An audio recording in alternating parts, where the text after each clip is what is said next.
Deux Rois, chapitre 18. La troisième année du règne d'Osée, fils d'Éla, sur Israël, Ézéchias, fils d'Akaz, le roi de Juda, devint roi. Il avait 25 ans lorsqu'il devint roi et il régna 29 ans à Jérusalem. Sa mère s'appelait Abi et c'était la fille de Zacharie. Il fit ce qui est droit aux yeux de l'Éternel, entièrement comme l'avait fait son ancêtre David. Il fit disparaître les hauts lieux, brisa les statues, abattit les idoles et mit en pièces le serpent de bronze que Moïse avait fabriqué, car les Israélites avaient jusqu'alors brûlé des parfums devant lui. On l'appelait Nehushtan. Il mit sa confiance dans l'Éternel, le Dieu d'Israël. De tous les rois de Juda qui lui succédèrent ou qui le précédèrent, aucun ne fut pareil à lui. Il s'attacha à l'Éternel sans se détourner de lui et il se conforma aux commandements qu'il avait prescrits à Moïse. L'Éternel fut avec Ézéchias qui réussit dans toutes ses entreprises. Il se révolta contre le roi d'Assyrie et ne lui fut plus asservi. Il porta des coups aux Philistins jusqu'à Gaza et dévasta leur territoire, aussi bien les simples tours de garde que les villes fortifiées. La quatrième année du règne d'Ézéchias, qui était la septième année du règne d'Osée, fils d'Éla, sur Israël, Salmanasar, le roi d'Assyrie, monta contre Samarie et l'assiégea. Il la prit au bout de 3 ans, la sixième année du règne d'Ézéchias, qui était la neuvième année du règne d'Osée sur Israël. C'est à ce moment-là que Samarie fut prise. Le roi d'Assyrie exila les Israélites en Assyrie et il les conduisit à Chalar ainsi que sur les rives du Chabor, le fleuve de Gozan, et dans les villes des Mèdes. Cela arriva parce qu'ils n'avaient pas écouté l'Éternel, leur Dieu, et qu'ils avaient violé son alliance, parce qu'ils n'avaient pas écouté ni mis en pratique tout ce qu'avait ordonné Moïse, le serviteur de l'Éternel. La 14e année du règne d'Ézéchias, Sanchérib, le roi d'Assyrie, monta contre toutes les villes fortifiées de Juda et s'empara d'elles. Ézéchias, le roi de Juda, envoya dire au roi d'Assyrie à Lachis, « J'ai commis une faute. Éloigne-toi de moi. Ce que tu m'imposeras, je le supporterai. » Le roi d'Assyrie imposa à Ézéchias, le roi de Juda, un tribut de 9 tonnes d'argent et 900 kilos d'or. Ézéchias donna tout l'argent qui se trouvait dans la maison de l'Éternel et dans les trésors du palais royal. Ce fut alors qu'Ézéchias, le roi de Juda, enleva les lames d'or dont il avait couvert les portes et les linteaux du temple de l'Éternel pour les donner au roi d'Assyrie. Toutefois, le roi d'Assyrie envoya de Lachis à Jérusalem, vers le roi Ézéchias, Tartan, Rabsaris et Rabshaké avec une puissante armée. Ils montèrent et arrivèrent à Jérusalem. Une fois montés et arrivés, ils s'arrêtèrent à l'aqueduc du réservoir supérieur, sur le chemin du champ du teinturier. Ils appelèrent le roi. Le chef du palais royal, Éliakim, le fils de Hilkija, se rendit vers eux avec Shebna, le secrétaire, et l'archiviste Joar, fils d'Azaph. Rabshaké leur annonça, « Transmettez à Ézéchias. Voici ce que dit le grand roi, le roi d'Assyrie. Sur quoi repose donc ta confiance? Tu as dit qu'il fallait pour la guerre de la prudence et de la force, mais ce ne sont que des paroles en l'air. En qui donc as-tu placé ta confiance pour oser te révolter contre moi? Tu l'as placé dans l'Égypte? Tu as pris pour soutien ce roseau cassé qui pénètre et transperce la main de celui qui s'appuie dessus. Voilà ce qu'est le Pharaon, le roi d'Égypte, pour tous ceux qui se confient en lui. Peut-être me direz-vous, c'est en l'Éternel, notre Dieu, que nous plaçons notre confiance. Mais n'est-ce pas lui dont Ézéchias a fait disparaître les hauts lieux et les autels en disant à Juda et à Jérusalem, vous vous prosternerez devant cet autel à Jérusalem? Maintenant, passe un accord avec mon seigneur, le roi d'Assyrie, et je te donnerai 2000 chevaux, si tu peux fournir des cavaliers pour les monter. Comment pourrais-tu repousser un seul chef, même parmi les serviteurs les moins importants, de mon seigneur? Comment peux-tu mettre ta confiance dans l'Égypte pour les chars et pour les cavaliers? D'ailleurs, est-ce sans l'accord de l'Éternel que je suis monté contre cet endroit pour le détruire? L'Éternel m'a dit, monte contre ce pays et détruis-le. Éliakim, fils de Hilkija, Shebna et Joar dirent à Rabshaké, parle à tes serviteurs en araméen, car nous comprenons cette langue, et ne nous parle pas en hébreu. En effet, le peuple qui se trouve sur la muraille entend tout. Rabshaké leur répondit, est-ce à ton seigneur et à toi que mon seigneur m'a envoyé dire ces paroles? N'est-ce pas à ces hommes assis sur la muraille pour manger leurs excréments et pour boire leur urine avec vous? Alors Rabshaké prit position et cria à pleine voix en hébreu, écoutez la parole du grand roi, du roi d'Assyrie. Voici ce que dit le roi. Qu'Ézéchias ne vous trompe pas. En effet, Il ne pourra pas vous délivrer de ma domination. Qu'Ézéchias ne vous amène pas à vous confier en l'Éternel en disant, l'Éternel nous délivrera et cette ville ne sera pas livrée entre les mains du roi d'Assyrie. N'écoutez pas Ézéchias, car voici ce que dit le roi d'Assyrie. Faites la paix avec moi, sortez de la ville vers moi, et chacun de vous mangera des fruits de sa vigne et de son figuier, chacun boira de l'eau de sa citerne. Ensuite, je viendrai vous emmener dans un pays pareil au vôtre, dans un pays de blé et de vin, un pays de pain et de vigne, un pays d'oliviers à huile et de miel, et vous vivrez, vous ne mourrez pas. N'écoutez donc pas Ézéchias, car il pourrait vous pousser dans une mauvaise direction en affirmant, l'Éternel nous délivrera. Les dieux des autres nations ont-ils délivré chacun son pays de la domination du roi d'Assyrie? Où sont les dieux de Hamath et d'Arpad? Où sont les dieux de Sepharvaïm, d'Héna et d'Iva? Ont-ils délivré Samarie de ma domination? Parmi tous les dieux de ces pays, quels sont ceux qui ont délivré leur pays de ma domination, pour que l'Éternel puisse en délivrer Jérusalem? Le peuple garda le silence, il ne lui répondit pas un mot, car le roi avait donné cet ordre, vous ne lui répondrez pas. Le chef du palais royal, Eliakim, fils de Hilkija, Shebna, le secrétaire, et l'archiviste Joar, fils d'Azaph, vinrent trouver Ézéchias, les habits déchirés, et lui rapportèrent les paroles de Rabshaké. 2 Rois, chapitre 19. À l'écoute de ce rapport, le roi Ézéchias déchira ses habits, se couvrit d'un sac et alla dans la maison de l'Éternel.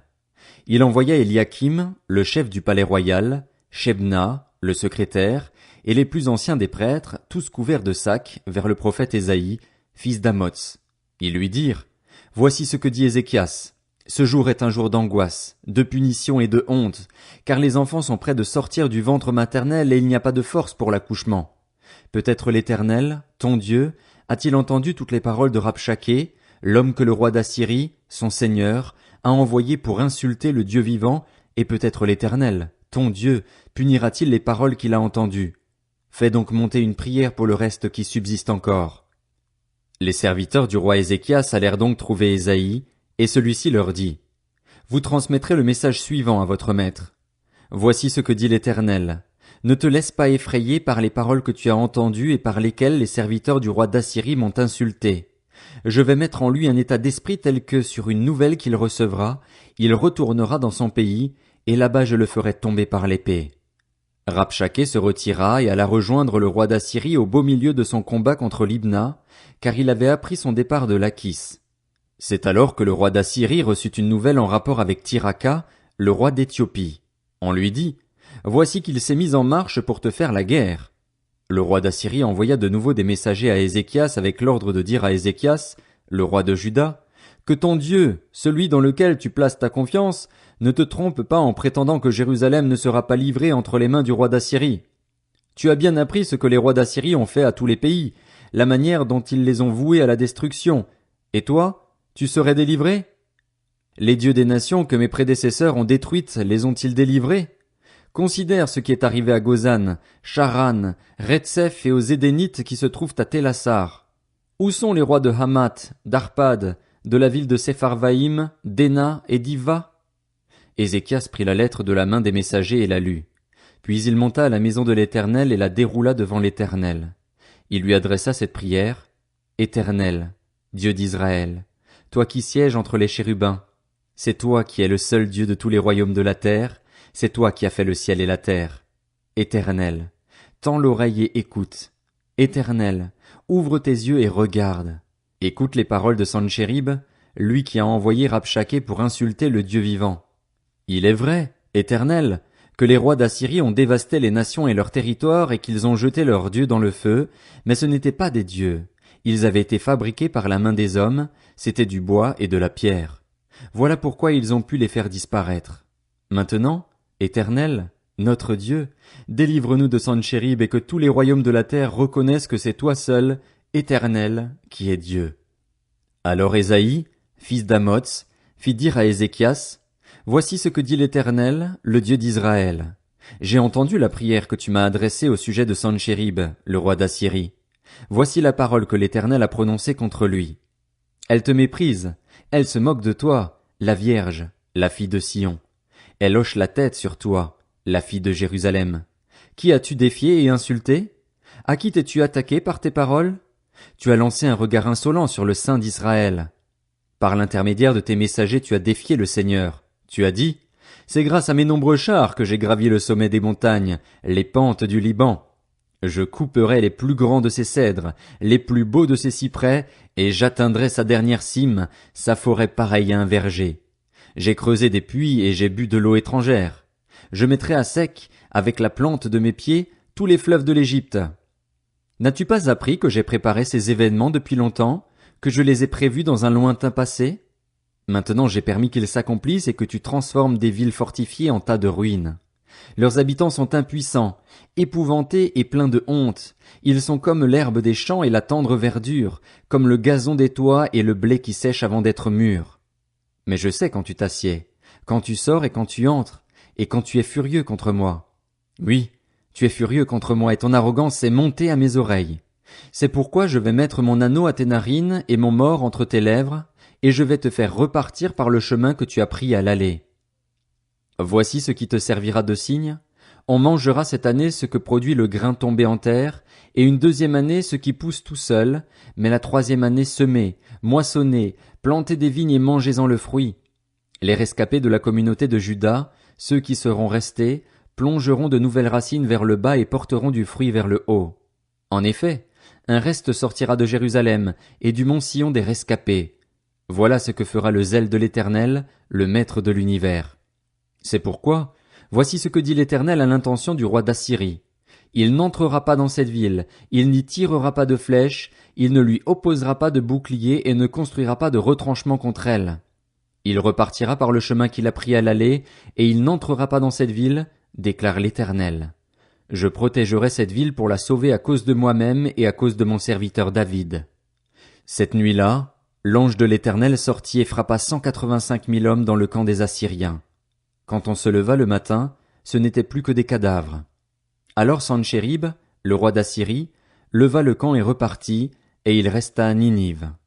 Un jour où il était prosterné dans le temple de son dieu Nisroch, ses fils Adramélec et Charetser le frappèrent de l'épée avant de se réfugier au pays d'Ararat. Son fils Ésaradon devint roi à sa place. 2 Rois, chapitre 20. À cette époque-là, Ézéchias fut atteint d'une maladie mortelle. Le prophète Ésaïe, fils d'Amoz, vint le trouver et lui annonça, « Voici ce que dit l'Éternel. Donne tes ordres à ta famille car tu vas mourir. Tu ne vivras plus. » Ézéchias tourna le visage contre le mur et fit cette prière à l'Éternel. « Éternel, souviens-toi que j'ai marché devant toi dans la vérité, avec un cœur intègre, et que j'ai fait ce qui est bien à tes yeux. » Puis il pleura abondamment. Ésaïe était sorti, mais il n'avait pas encore atteint la cour du milieu que la parole de l'Éternel lui fut adressée. « Retourne annoncer à Ézéchias, le chef de mon peuple, « Voici ce que dit l'Éternel, le Dieu de ton ancêtre David. J'ai entendu ta prière, j'ai vu tes larmes. Je vais te guérir et dès après-demain tu pourras monter à la maison de l'Éternel. J'ajouterai 15 années à ta vie. Je te délivrerai, de même que cette ville, du roi d'Assyrie. Je protégerai cette ville à cause de moi-même et à cause de mon serviteur David. » Ésaïe dit, « Prenez un gâteau aux figues. » On le prit et on l'appliqua sur l'ulcère, et Ézéchias guérit. Ézéchias avait demandé à Ésaïe, « Quel est le signe que l'Éternel me guérira et que je pourrai monter dès après-demain à la maison de l'Éternel ?» Ésaïe dit, « Voici pour toi, de la part de l'Éternel, le signe qu'il accomplira la parole qu'il a prononcée. L'ombre doit-elle avancer ou reculer de 10 marches ?» Ézéchias répondit, « C'est facile pour l'ombre d'avancer de 10 marches. Qu'elle recule plutôt de 10 marches. » Alors le prophète Ésaïe fit appel à l'Éternel, et celui-ci fit reculer l'ombre de 10 marches sur l'escalier d'Akaz, où elle était déjà descendue. À la même époque, le roi de Babylone Bérodach Baladan, fils de Baladan, envoya une lettre et un cadeau à Ézéchias, car il avait appris sa maladie. Ézéchias donna audience aux envoyés et leur montra l'endroit où étaient ses objets de valeur, l'argent et l'or, les aromates et l'huile précieuse, son arsenal et tout ce qui se trouvait dans ses trésors. Ézéchias leur montra absolument tout dans son palais et sur tout son territoire. Le prophète Ésaïe vint ensuite trouver le roi Ézéchias et lui demanda, « Qu'ont dit ces gens-là et d'où sont-ils venus pour te voir ?» Ézéchias répondit, « Ils sont venus d'un pays éloigné, de Babylone. » Ésaïe ajouta, Qu'ont-ils vu dans ton palais? Ézéchias répondit, Ils ont vu tout ce qu'il y a chez moi, je leur ai montré absolument tout dans mes trésors. Alors Ésaïe dit à Ézéchias, Écoute la parole de l'Éternel. Les jours viendront où l'on emportera à Babylone tout ce qu'il y a chez toi et que tes ancêtres ont accumulé jusqu'à aujourd'hui. Il n'en restera rien, dit l'Éternel. De plus, on prendra plusieurs de tes fils, de ceux qui sont issus de toi et dont tu es le père, pour faire d'eux des eunuques dans le palais du roi de Babylone. Ézéchias répondit à Ésaïe, La parole de l'Éternel, que tu viens de dire, est bonne. Il ajouta, N'y aura-t-il pas paix et sécurité pendant ma vie? Le reste des actes d'Ézéchias, tous ses exploits, la manière dont il a fait le réservoir et l'aqueduc pour amener l'eau dans la ville, cela est décrit dans les annales des rois de Juda. Ézéchias se coucha avec ses ancêtres. Son fils Manassé devint roi à sa place.